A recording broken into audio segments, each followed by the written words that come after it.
निजी सुरक्षा क्षेत्र में पहली बार नौकरी करने वाले युवाओं और नए रोजगार पैदा करने वाली सिक्योरिटी एजेंसियों के लिए प्रधानमंत्री विकसित भारत रोजगार योजना यानी PMVBRY एक महत्वपूर्ण अवसर बन सकती है। नमस्कार, मैं हूं प्रशांत शर्मा और आप देख रहे हैं सुरक्षा टाइम्स। इस योजना के तहत पहली बार EPFO से जुड़ने वाले पात्र कर्मचारियों को 15,000 रुपए तक का प्रोत्साहन मिल सकता है। वहीं अतिरिक्त रोजगार पैदा करने वाले पात्र नियोक्ताओं को प्रति अतिरिक्त कर्मचारी 3,000 रुपए प्रतिमाह तक की सहायता का प्रावधान है।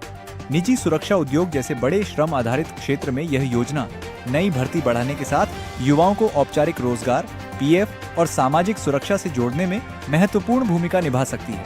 आइए समझते हैं सुरक्षा टाइम्स की इस विशेष रिपोर्ट में। प्रधानमंत्री विकसित भारत रोजगार योजना को EPFO के माध्यम से लागू किया जा रहा है।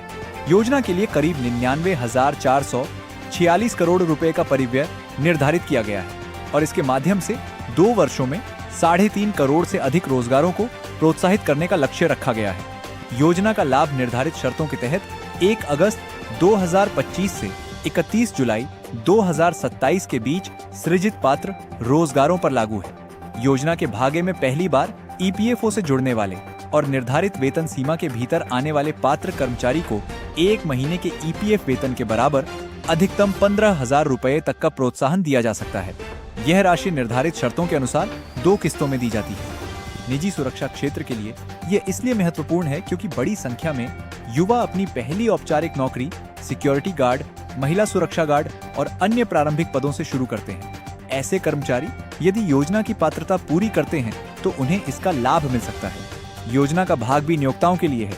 यदि कोई पात्र सिक्योरिटी एजेंसी अतिरिक्त रोजगार पैदा करती है तो निर्धारित शर्तों के तहत प्रत्येक पात्र अतिरिक्त कर्मचारी के लिए उसे अधिकतम 3,000 रुपए प्रतिमाह तक का प्रोत्साहन मिल सकता है। उदाहरण के तौर पर किसी सिक्योरिटी एजेंसी को नया कॉन्ट्रैक्ट मिलता है और उसके लिए वह नए सुरक्षा कर्मियों की भर्ती करती है तो पात्रता की सभी शर्तें पूरी होने पर एजेंसी इस प्रोत्साहन का लाभ उठा सकती है।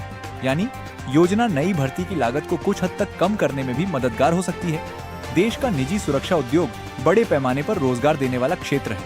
अस्पतालों, उद्योगों, कॉरपोरेट कार्यालयों, हाउसिंग सोसाइटियों, मॉल, वेयर हाउस, शैक्षणिक संस्थानों और अन्य प्रतिष्ठानों में लगातार सुरक्षा कर्मियों की जरूरत रहती है। ऐसे में PMVBRY का फायदा 2 स्तर पर हो सकता है।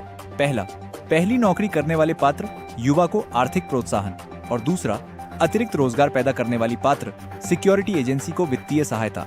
लेकिन सिक्योरिटी एजेंसियों को यह समझना जरूरी है कि सिर्फ नया गार्ड नियुक्त करने से 3,000 रुपए प्रतिमाह की सहायता स्वतः नहीं मिलती।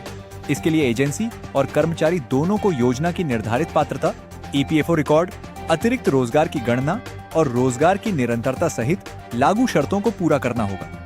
इसी तरह कर्मचारी को भी 15,000 रुपए की निश्चित राशि स्वतः नहीं मिलती। कर्मचारी का प्रोत्साहन 1 महीने के EPF वेतन के बराबर और अधिकतम 15,000 रुपए तक निर्धारित है। प्रधानमंत्री विकसित भारत रोजगार योजना निजी सुरक्षा उद्योग के लिए सिर्फ आर्थिक प्रोत्साहन की योजना नहीं, बल्कि नई भर्ती को औपचारिक रोजगार और सामाजिक सुरक्षा से जोड़ने का अवसर भी बन सकती है।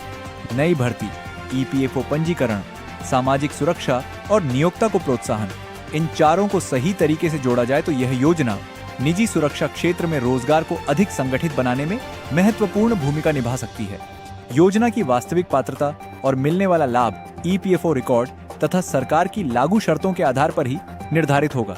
निजी सुरक्षा उद्योग से जुड़ी ऐसी ही महत्वपूर्ण खबरों और जानकारियों के लिए जुड़े रहिए सुरक्षा टाइम्स के साथ। मैं हूं प्रशांत शर्मा।